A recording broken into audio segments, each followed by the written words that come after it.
Dear learners and viewers from different corners, all of you are welcome to my online class. As far as you know, we learn English. We learn English to communicate with others all over the world. And mainly we learn English to get a good job, to have good salary. So the importance of learning English can hardly be denied. To learn English, we often depend on the rules of grammar, basic rules of grammar. And the fact is that none can learn English properly only going through the rules of grammar. Only learning the rules of grammar is not enough to be skilled in English. Then what should we do? We have to practice more and more. Learning grammar is important to use a language properly, but it is not enough to be skilled in English. So, learn grammar and practice it in different situations. যদি skill হতে চাও, একটা হলো যে being a student we learn English to cross the stairs of examinations. 1 এ আসি 2 তে যেতে হবে, 8 এ আসি 9 এ যেতে হবে, 9 এ আসি 10 এ যেতে হবে, আমাকে A+ পেতে হবে। A+ পাওয়ার জন্য, পরীক্ষা পাস করার জন্য we learn English. এই যদি হয় বিষয়টা যে শুধু পাস করার জন্য ইংরেজি শেখা, A+ এর জন্য ইংরেজি শেখা, তাহলে কিন্তু এই ইংরেজি হয়তো সার্টিফিকেটের জন্য কাজে আসবে, কিন্তু প্র্যাকটিক্যাল লাইফে এই ইংরেজিটা তোমার কোনো কাজে আসবে না। তাহলে কি করতে হবে? We have to be skilled in English, যে কোনো বিষয় হোক। এটা স্কিলড না হলে জায়গা মতো যে সমস্যা হবে। ইংলিশ ডিপার্টমেন্টে, ঢাকা ইউনিভার্সিটিতে ইংলিশ ডিপার্টমেন্টে যদি 5000 স্টুডেন্ট পরীক্ষা দেয়, টিকে কয়জন? 5000 তো টিকতেছে না, টিকতেছে হলো ওই যতগুলো আসন আছে আসন বিন্যাস অনুযায়ী। তো সবারই কিন্তু A+ ছিল, কিন্তু সবাই টিকে নাই। টিকলো কারা? যারা জানে, those who know English properly, those who have proficiency, skill in reading, writing, listening and speaking. এগুলোতে যাদের দখল আছে তারা যে কোনো জায়গাতেই একটা সম্মানের আসন পাবে। গুটি কয়েক ইংরেজি শিখে নিলাম আর একটা পরিবেশে যায় ওই কয়েকটা ইংরেজি বলে দিলাম, ইট ইজ নট ইনাফ। একটা সাধারণ একটা বাক্য বলি, আমি আম খাই, এই বাক্যটাকে গ্রামার অনুযায়ী বললে আই ইট আ ম্যাঙ্গো, আমি একটি আম খাই, or I eat mangoes। এখন এই বাক্যটাকে তুমি যদি এখন এভাবে বলতে চাও যে আমি আম খাই, অর্থাৎ এখানে যে কয়জন আছে উপস্থিত এর মধ্যে অনেকে কলা খায়, অনেকে আঙ্গুর খায়, অনেকে এটা সেটা খায়, কিন্তু আমি কিন্তু আম খাই। এটাকে জোর দেওয়ার জন্য তখন কিন্তু তুমি I eat a mango or I eat mangoes এটা কিন্তু বলতে পারবে না। তখন কিন্তু প্যাটার্নটা চেঞ্জ হয়ে যাবে। এটা তুমি দুই ভাবে বলতে পারো, অনলি আই ইট ম্যাঙ্গোস। আর যদি আরো সুন্দরভাবে বলতে চাও, it is I who it mangoes. অর্থাৎ সাবজেক্টের উপর জোর দেওয়ার জন্য সবার আগে কি বসলো? ইট ইজ বসে আবার সাবজেক্টের পরে হু বসলো। এই যে প্যাটার্নগুলো, এগুলো পরিপূর্ণভাবে জানা না থাকলে সমস্যা হবে। বাসায় যখন মেহমান আসে, তুমি যদি এভাবে বলো কাম ইন, ভিতরে আসেন, কাম ইন, এটাতে কিন্তু ভদ্রতা প্রকাশ পায় না। আর যদি এভাবে বলা হয়, প্লিজ শব্দটা ব্যবহার করা হয়, তাহলে তো প্লিজ শব্দ ব্যবহার করলে একটু বিনয় প্রকাশ পেল। আর যদি এভাবে বলি ডু কাম ইন প্লিজ, এই যে ডু বসা, সবার আগে যে ডু বসলো, ডু দিয়ে কিন্তু একটা জোর বুঝালো, তুমি চাচ্ছ যে তারা ভিতরে আসলো। ডু কাম ইন, এখানে কিন্তু ডু এর কোনো ব্যবহারটা কিন্তু তেমন উল্লেখযোগ্য না, ওটাকে জোর দেওয়ার জন্য, সেন্টেন্সের উপরে গুরুত্ব দেওয়ার জন্য এখানে ডু আসছে। তুমি যদি একটা কাজ করো, তুমি যদি বলো যে আমি এই কাজটি করেছিলাম, তাহলে তুমি গ্রামার অনুযায়ী বলো কি? আই ডিড দ্য ওয়ার্ক, এটা কিন্তু তুমি বলো আই ডিড দ্য ওয়ার্ক। এখন তুমি যদি এভাবে বলতে চাও যে আমি কাজটি করেছি, আমি কাজটি করেছি, এটা কিন্তু এভাবে কিন্তু বলা যায়। I did do the work, বাক্যটা কেমন হয়ে গেল? ডু আবার এখানে ডিড, আগে ডিড আবার পরে do. I did do the work, I did go there, আমি সেখানে গিয়েছিলামই। এই জোর দেওয়ার জন্য ডু ডিড ডাজ বসতেছে। এই বিষয়গুলো যদি পুরোপুরি দখলে না থাকে তাহলে কিন্তু সমস্যা হবে। এই জন্য আমি চাই যে তোমরা এ প্লাসের জন্য পড়ো, তারপরে স্কিলড হও, আর ইংরেজিটাকে এমনভাবে শিখো যাতে যুগ উপযোগী হয়। যে কোনো জায়গাতে পড়াশোনা যেহেতু করতেই হবে, এরপরে ইউনিভার্সিটি যেতে হবে, মেডিকেলে যেতে হবে, বুয়েটে যেতে হবে, why not to be skill in English, why not? এই জন্য স্কিল হতে হবে। স্কিল হওয়ার জন্য শুধু ক্লাসের উপরে নির্ভর করে থাকা, জনৈক টিচারের টিচিংয়ের উপর নির্ভর করে থাকা, এটাই কিন্তু যথেষ্ট না। তোমার স্ট্রং ডিটারমিনেশন থাকতে হবে যে না, আমি নিজেকে স্কিল করতে চাই, আমি শিখতে চাই। এই আগ্রহটা যদি থাকে তাহলে কিন্তু যথেষ্ট। যে না, আমার আগ্রহ আছে, আমি শিখতে চাই, এটা হলে সম্ভব। এটা কথা প্রসঙ্গে মনে আসলো যে আমি যে তোমাদের ইংরেজি শিক্ষক, স্কুলে পড়াচ্ছি, কলেজে পড়াচ্ছি, তো জীবনে আমি কখনো আমার স্টুডেন্ট লাইফে কোনোদিন কখনো ইংরেজি টিচারের কাছে পড়ি নাই, কোনো ইংরেজি টিচারের কাছে পড়ি নাই। তো বাস্তবতা হলো, যেহেতু আমি গরিব ঘরের সন্তান, আমাকে অনেক স্ট্রাগল করে এই পর্যন্ত আসতে হয়েছে, অনেক চড়াই উতরে পার হয়ে এই পর্যন্ত আমাকে আসতে হয়েছে। আমি ওই মা বাবাকে কখনো বলি নাই আর কি যে আব্বা আমার টিচার লাগবে, আম্মা আমার টিচার লাগবে, এটা কখনো বলি নাই। তো বলি নাই, নিজের চেষ্টা করেই কিন্তু আমি এই পর্যন্ত এসেছি। তোমাদের ইংরেজি শিক্ষক টুটা ফাটা যাই পারি তোমাদেরকে শেখানোর চেষ্টা করি, যতটুকু আমার নিয়ন্ত্রণে আছে ওটাকে আন্তরিকভাবে দেওয়ার চেষ্টা করি তোমাদেরকে। কিন্তু কখনো কিন্তু ইংরেজি টিচার কাছে পড়ি নাই, কিন্তু আমি কি শিখি নাই? আমার তো শেখা হয়েছে। আমি তো এখনই তোমাদের ইংরেজি শিক্ষক, কলেজে পড়াচ্ছি, স্কুলে পড়াচ্ছি। এটা নিজের চেষ্টা থাকতে হবে। আমি শাহবাগ লাইব্রেরিতে যে গ্রামার বই বের করে করে ইংরেজি শিখতাম, শাহবাগ লাইব্রেরিতে গিয়ে ওখানে আমি গিয়ে ইংরেজি শিখতাম। বই অনেকগুলো গ্রামার বই বের করে নিজে নিজে ওগুলো এক একটা টপিকের উপরে ইংরেজি শিখতাম। এই তো তোমরাও চেষ্টা করলে পারবে। করোনা, তারপরে প্যান্ডেমিক, এগুলোর উপরে এফেক্টেড হয়েও না, এগুলোর এফেক্টেড না হয়ে ঠিক মতো পড়াশোনা করার চেষ্টা করো। তো আমি আর অন্য প্রসঙ্গের কথা বলতেছি না, মূল টপিকে চলে আসি। তোমাদের গত ক্লাসে একটা টপিক নিয়ে আলোচনা করেছিলাম, filling gaps with appropriate words, এটা নিয়ে আলোচনা হয়েছিল। আজকে শুধু আমি একটা গুরুত্বপূর্ণ একটা বিষয় নিয়ে আলোচনা করব, এটা হলো use of adverbs in the gaps, অর্থাৎ শূন্যস্থানে অ্যাডভার্বের ব্যবহার। এই অ্যাডভার্বটাকে কিভাবে তৈরি করতে হয় এটা নিয়ে এক অংশে আলোচনা করব।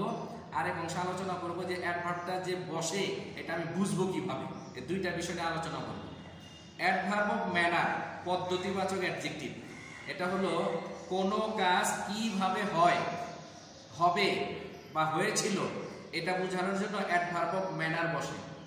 কোনো কাজ কিভাবে হবে, হয়েছিল এটা বোঝানোর জন্য অ্যাডভার্ব অফ ম্যানার বসে। সাধারণত অ্যাডভার্ব অফ ম্যানার তৈরি হয় অ্যাডজেক্টিভ প্লাস এলওয়াই দিয়ে।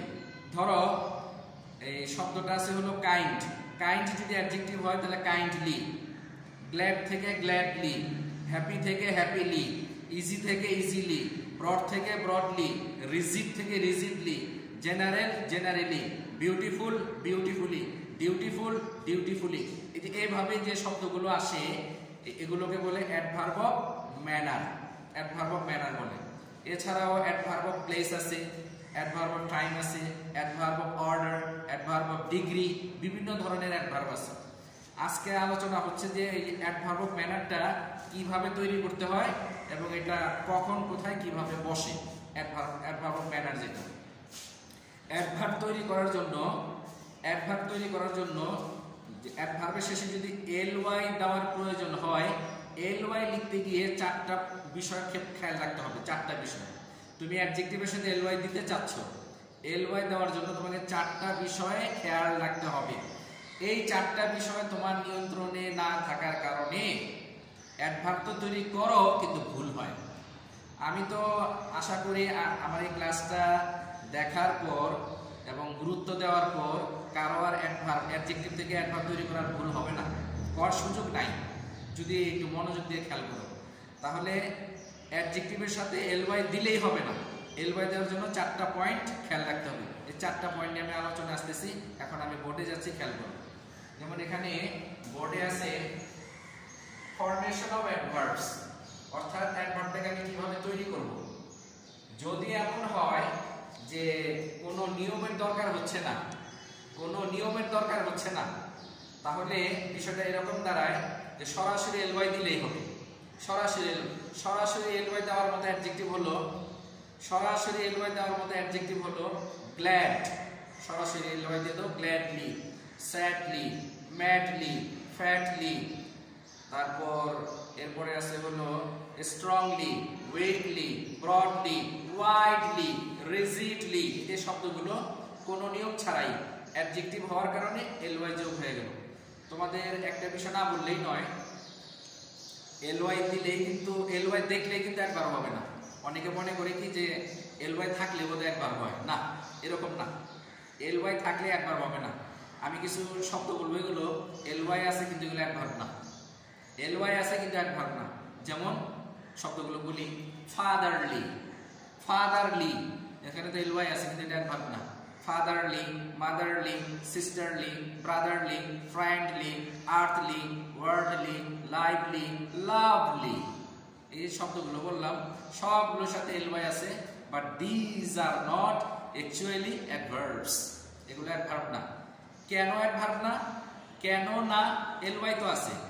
কাইন্ডলি এটা যদি অ্যাডভার্ব হয়, ব্রডলি এটা যদি অ্যাডভার্ব হয়, তাহলে ওই আর্থলি, ওয়ার্ল্ডলি, ফ্রেন্ডলি এটা কেন অ্যাডভার্ব নয়? সহজ উত্তর, এই যে ly যে আছে, lyটা বাদ দিলে শব্দটা থাকে নাউন। ly বাদ দিলে শব্দটা থাকে নাউন, এই কারণে এটা অ্যাডভার্ব না। আর যদি ly বাদ দিলে শব্দটা হয় অ্যাডজেক্টিভ, তাহলে অ্যাডভার্ব। তাহলে এই যে ফাদার, ফাদার নাউন, ফাদারের সাথে ly, ফাদারলি। মাদার নাউন, মাদারের সাথে ly, motherly. Friend noun, friendly. Earth noun, earthly. অর্থাৎ নাউনের শেষে ly থাকলে বা ভার্বের সাথে ly থাকলে, যেমন লাভ, লাভলি, লাভ, লাভলি, এটা কিন্তু, এগুলো কিন্তু অ্যাডজেক্টিভ, এগুলো অ্যাডভার্ব না। অ্যাডভার্ব হতে হলে ly যুক্ত হওয়ার আগে ওই শব্দটাকে অ্যাডজেক্টিভ হওয়া জরুরি, এটা। তাহলে যেখানে আছে, এখানে লেখা আছে অ্যাডজেক্টিভ প্লাস ly দ্বারা অ্যাডভার্ব তৈরি হয়। ly যোগ করা ছাড়াও অ্যাডভার্ব হয়। ly যোগ করা ছাড়াও অ্যাডভার্ব হয়, এরকম অনেক শব্দ আছে। যেমন হার্ট, হার্ট, HART, হার্ট। এই হার্টের সাথে ly দিয়ে হবে এক ধরনের অ্যাডভার্ব, ly ছাড়া হবে আবার আরেক ধরনের অ্যাডভার্ব। এখন তুমি যদি বলো সে কঠোর পরিশ্রম করে, সে কঠোর পরিশ্রম করে জীবনে সফল হওয়ার জন্য, এন্ড তুমি যদি এরকম লিখো, হি ওয়ার্কস হার্ডলি, লিখো কি? লেখে স্টুডেন্ট, খাতার মধ্যে এরকম লেখে, কিন্তু আমাদের অভিজ্ঞতা থেকে বলতেছি। তো he works hardly to succeed in life, বাক্য ভুল হয়ে গেছে। এখানে ly দরকার নাই, হি ওয়ার্কস হার্ড, ly এখানে দরকার নাই, ly দেওয়ার কারণে ভুল হয়ে গেছে। ly ছাড়াই একবার, বরং ly দিলে অর্থ চেঞ্জ হয়ে যাবে। ly দিলে হার্ডলি, কদাচিৎ, তেমন একটা নয়, এটা হলো হার্ডলির অর্থ। আর হার্ড মানে হলো কঠোর ভাবে।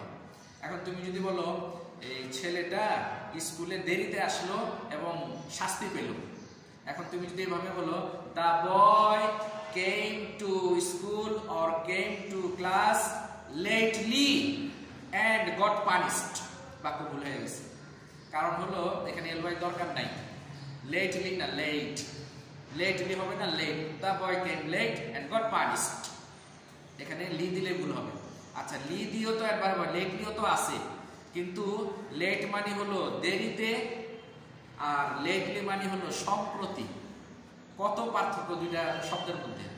লেট মানে হলো দেরিতে, আর লেটলি হলো সম্প্রতি। Where have you been lately, সম্প্রতি তুমি কোথায় ছিলে? Where have you been lately, এখানে হলো লেটলি হলো সম্প্রতি। আর why have you come late, তুমি কেন দেরিতে আসছো? Why have you come late, তুমি কেন দেরিতে আসছো? দুইটার মধ্যে পার্থক্য বুঝতে হবে। হার্ড, কঠোরভাবে, হার্ডলি, কদাচিৎ।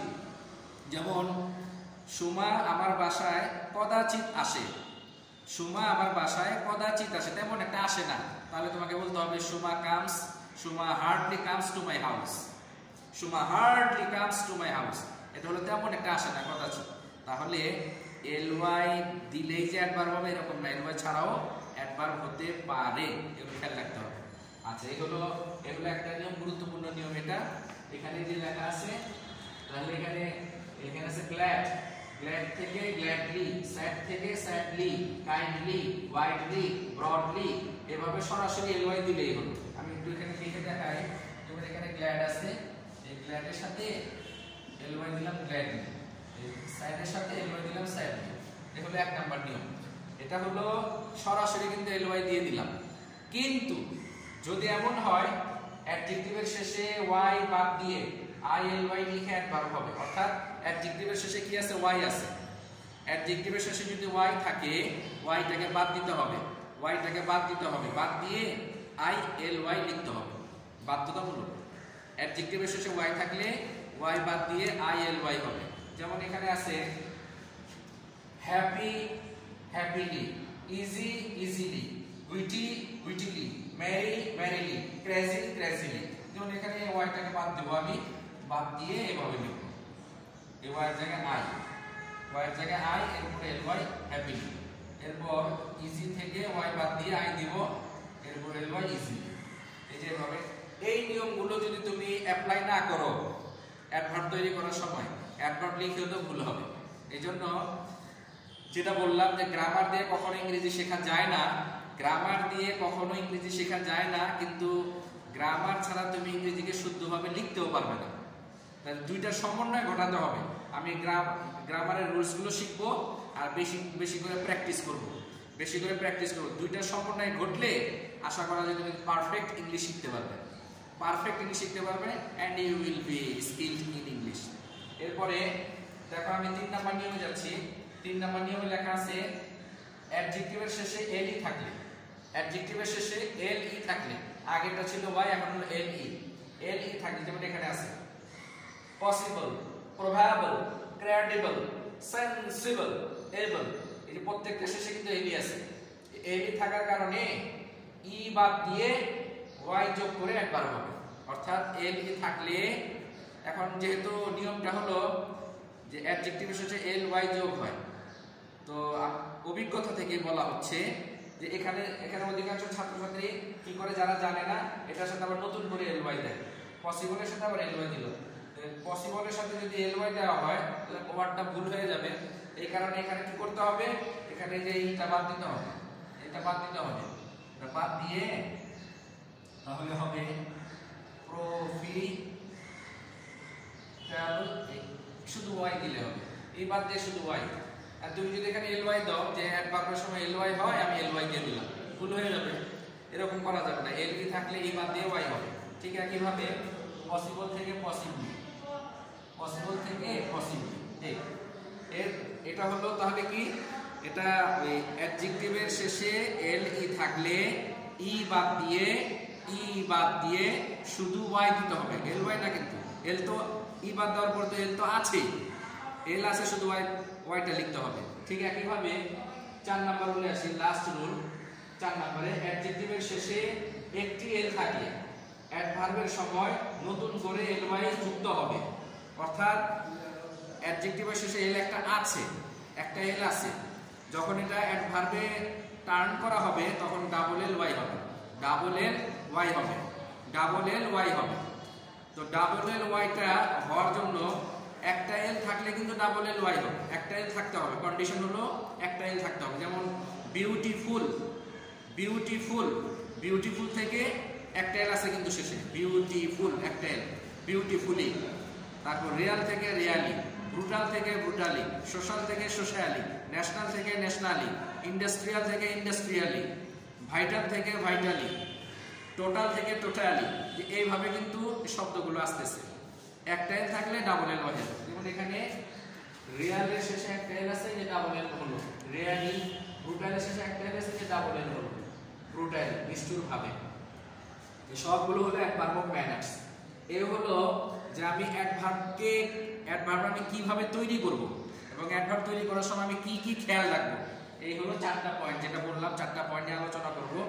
এখন আমি যাব যে আমি পরীক্ষায় বুঝবো কিভাবে যে আমার এখন অ্যাডভার্ব দরকার, আমি বুঝবো কিভাবে, বুঝার উপায়টা কি?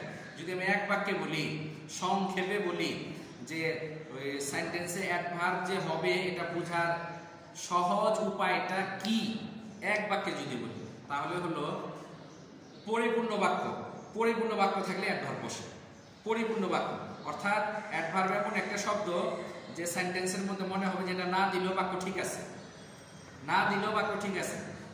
সেন্টেন্সের মধ্যে এমন কিছু ওয়ার্ড আছে যেমন সাবজেক্ট আছে, তারপর ভার্ব আছে, এগুলো যদি সেন্টেন্সের মধ্যে দেয়া না হয় তো বাক্যের গঠনটা ঠিক থাকে না, বাক্যের অর্থ নষ্ট হয়ে যায়। কিন্তু অ্যাডভার্ব যে হবে এটা বোঝার উপায় হলো বাক্যটা পরিপূর্ণ। পরিপূর্ণ বাক্য হলে অ্যাডভার্ব বসে।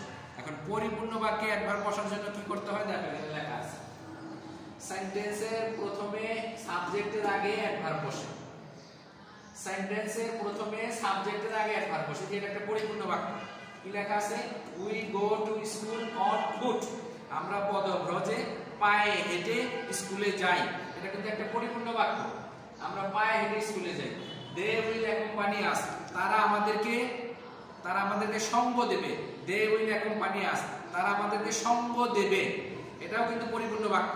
পরিপূর্ণ বাক্য হওয়ার কারণে আমরা এখানে অ্যাডভার্ব বসাতে পারি। কিরকম? যেমন এখানে সাধারণত আমরা পায়ে হেঁটে স্কুলে যাই। সাধারণত, জেনারেল থেকে জেনারেলি। তারপর দে উইল অ্যাকম্পানি আস। তার সম্ভবত তারা আমাদের সঙ্গ দেবে। সম্ভবত, তাহলে আমরা লিখতে পারি পসিবলি এই বাক্যের শুরুতে। আবার এখানে পরিপূর্ণ বাক্যের শেষে, এটা হলো আগে, এখন হলো শেষে। পরিপূর্ণ বাক্যের শেষে অ্যাডভার্ব বসো। বাক্যটা পরিপূর্ণ, শেষে তুমি অ্যাডভার্ব দিতে পারো। আর এখানে অ্যাডভার্ব দেওয়ার একটা বিষয়টা হলো তুমি যদি নিজেকে নিজে প্রশ্ন করো কিভাবে, যেমন এখানে আমরা স্কুলে যাই কিভাবে, তারপরে দে উইল অ্যাকম্পানি আস কিভাবে, দে হ্যাভ এন্টারটেইনড আস তারা আমাদেরকে আপ্যায়ন করিয়েছিল কিভাবে, আন্তরিকভাবে। যে কিভাবে এটার উত্তরে যে শব্দটা পাওয়া যায় ওটাই অ্যাডভার্ব। কিভাবে দিয়ে প্রশ্ন করলে যে উত্তরটা পাওয়া যায় ওটাই অ্যাডভার্ব। কিভাবে দিয়ে প্রশ্ন করলে যে উত্তর পাওয়া যাবে ওটাই অ্যাডভার্ব। যেমন এখানে দে হ্যাভ এন্টারটেইনড আস তারা আমাদেরকে আপ্যায়ন করিয়েছিল হার্টিলি আন্তরিকভাবে। তারপর উই রিসিভড দ্য গেস্ট আমরা মেহমানদেরকে গ্রহণ করেছিলাম হাস্যোজ্জ্বলভাবে। স্মাইলিংলি অ্যাডভার্ব। এখানে হার্টিলি, এখানে স্মাইলিংলি। আচ্ছা, এরপরে আসি 3 নাম্বার নিয়ম। 3 নাম্বার নিয়মে লেখা আছে পরিপূর্ণ বাক্যের মাঝে। প্রথমটা ছিল আগে, এরপরটা হলো শেষে, এখন হলো মাঝে। পরিপূর্ণ বাক্যের মাঝে ভার্ব বা অ্যাডজেক্টিভের আগে বা পরে অ্যাডভার্ব বসে। যেমন the boy was dash bleeding ছেলেটার খুব অ্যাক্সিডেন্টের কারণে, দুর্ঘটনার কারণে অনেক রক্তপাত হচ্ছিল। তাহলে এটাকে রক্তপাতটা কিভাবে হচ্ছিল? ভার্বকে মডিফাই করার জন্য অ্যাডভার্ব, ব্লিডিংকে মডিফাই করার জন্য অ্যাডভার্ব। তো লিখতে পারি আমরা প্রফিউসলি। আবার she is dash sorry to have disturbed you সে তোমাকে বিরক্ত করে খুবই দুঃখিত। এটা হলো অ্যাডজেক্টিভ। অ্যাডজেক্টিভের আগে আমরা লিখতে পারি এক্সট্রিমলি লেখা যায়, আর অন্য শব্দ লেখা যাবে extremely. she is extremely sorry to have disturbed you এরপরে the horse runs ঘোড়া দৌড়ায় দ্রুত। এখন ঘোড়া যে দ্রুত দৌড়ায়, এখানে দ্রুত হলো লিখলাম ফাস্ট। এখন অ্যাডভার্বে যেহেতু ly দরকার হয়, এখানে তুমি কি করলে এখানে ly দিয়ে দিলে। the horse runs fastly লি দিলে ভুল হবে, লি দেওয়া যাবে না। এরপর আমরা কঠোর পরিশ্রম করি জীবনে সফল হওয়ার জন্য। we work hard ly দেওয়া যাবে না। সে দেরিতে আসলো এবং শাস্তি পেল। she came late। দেখো ফাস্ট, হার্ড, লেট ly ছাড়া। ফাস্ট, হার্ড, লেট ly ছাড়া। ly ছাড়াই কিন্তু অ্যাডভার্ব অফ ম্যানার ly ছাড়াই। আচ্ছা, এই হলো দ্বিতীয় ধাপের আলোচনা, যে আমি বুঝবো কিভাবে যে অ্যাডভার্বটা কখন বসে, কিভাবে বসে। আর এখন ছোট্ট আরেকটা বিষয়, সেটা হলো যে এছাড়া কি অন্য কোনো অ্যাডভার্ব থাকতে পারে না? হ্যাঁ, থাকতে পারে। ওগুলো হলো adverb of time, adverb of place, adverb of order, adverb of degree, এই ধরনের অ্যাডভার্ব আছে। এই ধরনের অ্যাডভার্ব আছে। তোমার যদি আগ্রহ থাকে যে আমি তো অ্যাডভার্বকে বিশদভাবে শিখতে চাই, তাহলে একটু বাসায় পড়াশোনা করো। শুধু যে বললাম অনলাইনে সংক্ষিপ্ত ক্লাসে নির্ভর করলে হবে না, বাসায় আরো ব্যাপকভাবে পড়াশোনা করতে হবে। কোনো ভালো স্কিল টিচারের আন্ডারে এগুলো শেখার চেষ্টা করো। মেবি তোমার বাসা, তোমার আব্বা যথেষ্ট ইংরেজি জানে, আব্বার কাছ থেকে শিখো। আম্মা যথেষ্ট ইংরেজি জানে, আম্মার কাছ থেকে শিখো। বড় ভাই ইংরেজি জানে, বড় ভাইয়ের কাছ থেকে শিখো। তাদের সাথে লেগে থাকো যে আব্বা আমাকে ইংরেজি শিখাতে হবে, আমি এটা শিখতে চাই, শিখাবে তারা। যেখানে শেখার সুযোগ আছে সেখান থেকে শিখো। ওই প্রাইভেট টিচার রাখতে হবে, কোনো শিক্ষকের কাছে যেতে হবে, এটা করার আগে চিন্তা করবা যে বাসায় আমার শেখার সুযোগ আছে কিনা, বাসায় কারোর কাছ থেকে শেখা যায় কিনা, ওখান থেকে এটা হেল্প নেওয়ার চেষ্টা করবো। তারপরে এটার বিকল্প পথ হিসেবে কোনো স্কিল কোনো টিচারের আন্ডারে যাওয়া, এটা ভিন্ন বিষয়। আচ্ছা, এখন তো এছাড়াও যে একবার থাকতে পারে, ওটা আমি একটু এখানে আলোচনা আসি। এছাড়াও সময়বাচক, স্থানবাচক, ক্রমবাচক অ্যাডভার্ব শূন্যস্থানে বসে। এখন তুমি বললে যে there was a just কি, একদা এক ন্যায়পরায়ণ রাজা ছিল। এটা হলো adverb of order, adverb of order. তাহলে এখানে একদা লেখার জন্য তুমি এখানে লিখতে হবে once, once there was a just king। এরপরে they went away alone, তারা একাই চলে গেল, যদি এভাবে বলি তখন তারা একাই চলে গেল। তখনটা কিন্তু সময় হওয়ার কারণে এখানে দিয়ে দাও দেনটা কিন্তু অ্যাডভার্ব। এরপরে এখানে আসো এবং দেখো আমি কি করি, come here and see what I do, come here and see what I do। এই যে হেয়ারটা হলো স্থানবাচক, come here and see what I do, হেয়ারটা হলো স্থানবাচক। see দেখা। আচ্ছা, দেখার ব্যাপারে সি মানে হলো দেখা, ওয়াচ মানেও দেখা, লুক মানেও দেখা বা তাকানো। এই যে দেখা, এই দেখার মধ্যে কিন্তু অনেক পার্থক্য আছে। যখন তুমি উদ্দেশ্য ছাড়া জেনারেলি যে আমি ডানে বামে সামনে বিভিন্ন জায়গায় তাকাচ্ছি, এই ধরনের দেখাটা হলো সি, এই ধরনের দেখা। উদ্দেশ্য নাই, কোনো উদ্দেশ্য নিয়ে দেখতেছি না, সিম্পলি আমি চলতেছি ফিরতেছি বিভিন্ন জায়গায় তাকাচ্ছি, এই দেখাটাকে বলে সি। কিন্তু যখন তুমি একটা উদ্দেশ্য নিয়ে দেখো, একটা উদ্দেশ্য থাকে, একটা উদ্দেশ্য নিয়ে যখন দেখা হয় বা এন্টারটেইনমেন্টের জন্য যখন দেখা হয়, তখন দিতে হবে হলো ওয়াচ। টেলিভিশন দেখার সময় তোমার এরকম বললে তো হবে না, আই সি টিভি হবে না, আই ওয়াচ টিভি। এখন ওই একজন কেয়ারটেকার যখন দায়িত্বে থাকে, তখন কিন্তু তাকে দেখতে হয় কিন্তু একটা উদ্দেশ্য নিয়ে, যে অপরিচিত লোক ঢুকলো কিনা বা কোনো চোর ঢুকলো কিনা, সে কিন্তু একটা উদ্দেশ্য নিয়ে তাকায়, উদ্দেশ্য নিয়ে দেখে। এই কারণে তার দেখাটা কিন্তু ওয়াচ, তার দেখা কিন্তু সি না, ওয়াচ। এই কারণেই তাকে ওয়াচম্যান বলে। আবার তুমি যখন ডিকশনারিতে কোনো শব্দ দেখো, শব্দ দেখা, I see the word in the dictionary, this is the wrong sentence. I look up the word in the dictionary, I look up the word in the dictionary। ডিকশনারিতে তুমি শব্দ দেখতেছো, look up। আকাশে চাঁদ দেখতেছো, আকাশে চাঁদের দিকে তাকাচ্ছ, look at।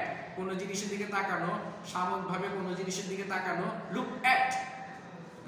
I see the moon, এইভাবে তো হবে না, look তাকানো, সাময়িকভাবে কোন জিনিসের দিকে তাকানো। উদ্দেশ্য ছাড়া হলে একরকম, উদ্দেশ্য নিয়ে হলে একরকম। এই জন্য শব্দের অনেক মার পেচ আছে। ওই দেখবা যে একই অর্থে অনেকগুলো শব্দ আছে, কোন জায়গায় কোনটা বসবে এটা বুঝতে হবে, কোন জায়গায় কোনটা বসবে। তোমার মুখে সবসময় হাসি লেগে থাকে, তার মানে হলো ইউ আর স্মাইলিং, তুমি হাস্যোজ্জ্বল। যেই হাসিতে আওয়াজ নাই, মুচকি হাসি যেটাকে বলে, ওটা হলো স্মাইল। আর হাসি যদি এমন হয় যে আওয়াজ জোরে জোরে আওয়াজ হয় এবং আশেপাশে সবাই শুনতে পায়, ওটা হবে লাফ, LAUGS। আবার হাসি যদি এমন হয় অট্ট হাসি, যে এইখানকার হাসি পাশের কোনো ফ্ল্যাটের মানুষও শুনতে পায়, ক্যাফো, চেঞ্জ হয়ে যাবে, শব্দ চেঞ্জ হয়। আবার খিলখিলিয়ে হাসা, এটার ইংরেজি আবার হতে পারে টিটার, TITTER। হাসির সময় দাঁত বের হয়ে যায়, হাসির সময় দাঁত বের হয়ে যায়, অথবা এই কর্মচারী তার বসকে খুশি করার জন্য ফ্ল্যাটারিং করার জন্য, তোষামোদি করার জন্য হাসে। আসলে হাসা দরকার না, অযোধ্যা হাসতেছে, বেকার, মালিক একটু তোষামোদি করার জন্য, তখন হবে গ্রেন। ওই হাসি ইংরেজি হবে গ্রেন। তোমরা মনে মনে চিন্তা করতেছো যে GREEN গ্রেন, এ পর্যন্ত গ্রেন মানে জানলাম সবুজ, আর স্যার এটা কি বলে? হ্যাঁ, গ্রিন বানানো হবে GRIN গ্রিন। এই গ্রিন মানে হলো ওই কাউকে খুশি করার জন্য, তোষামোদি করার জন্য, তারপরে হাসির সময় দাঁত বের হয়ে যাওয়া, এই ধরনের হাসিকে বলে গ্রিন, GRIN। এই জন্য শব্দ কোন সময় কোনটা ব্যবহার করার দরকার এটা বুঝে করতে হবে। তুমি বলতেছো শি ইজ স্মাইলিং, আসলে তো সে তার হাসির মধ্যে তো আওয়াজ হচ্ছে, তুমি স্মাইলিং কেন বলতেছো? শি ইজ লাফিং বলো, স্মাইলিং কেন? যেখানে যে শব্দটা প্রয়োগ করার দরকার ওখানে ওই শব্দটা প্রয়োগ করতে হবে। এই জন্য শব্দ চয়ন একটা গুরুত্বপূর্ণ বিষয়। কোথায়, কখন, কোন ধরনের শব্দ বসবে, এটা যদি দখলে থাকে তাহলে তুমি যে কোনো জায়গায় সাইন করতে পারবে। এই সাইনটা তুমি ইউনিভার্সিটিতে অ্যাডমিশন দেওয়ার সময়, বুয়েটে অ্যাডমিশন দেওয়ার সময়, যে কোনো জায়গায় এগুলো খেয়াল রাখতে হবে। আচ্ছা, এলো এটা। তারপরে আছে হলো হি কেম হিয়ার, সে এখানে আসলো। তারপরে কবে আসলো? গতকাল, ইয়েস্টারডে। আচ্ছা, এখানে দুইটা অ্যাডভার্ব একসাথে বসছে, একটা হলো স্থানবাচক আর একটা সময়বাচক। He came here yesterday and watched the movie. She will go to the book fair. সে বুক ফেয়ারে যাবে, কবে যাবে? সময় আগামীকাল যাবে। তাহলে এখানে tomorrow, TOMORROW। এই হলো আমার আজকে সংক্ষিপ্ত ক্লাসে অ্যাডভার্বটা কিভাবে তৈরি করতে হয়, অ্যাডভার্বটা কখন বসে, অ্যাডভার্ব নিয়ে একটু আলোচনা করা হলো। এই জন্য যে আলোচনাটা এখন করা হলো এটা যদি এই পর্যন্তই থাকে তাহলে তার শেখা হলো না। বাসায় এগুলো প্র্যাকটিস করতে হবে, বাসায় প্র্যাকটিস করবা। As the more you practise the more you will learn. Practice makes a man perfect. And তুমি যদি পারফেক্ট হতে যাও, পারফেক্ট হতে চাইলে প্র্যাকটিস করতে হবে। The more you practise the more you will learn. এই জন্য প্র্যাকটিসের দায়িত্বটা তোমাদের উপরে রাখা হলো, শেখানোর দায়িত্বটা, পরামর্শের দায়িত্বটা আমরাই সারলাম। তো সামনে আবার অন্য কোনো ক্লাসে আবার ইনশাআল্লাহ হাজির হব।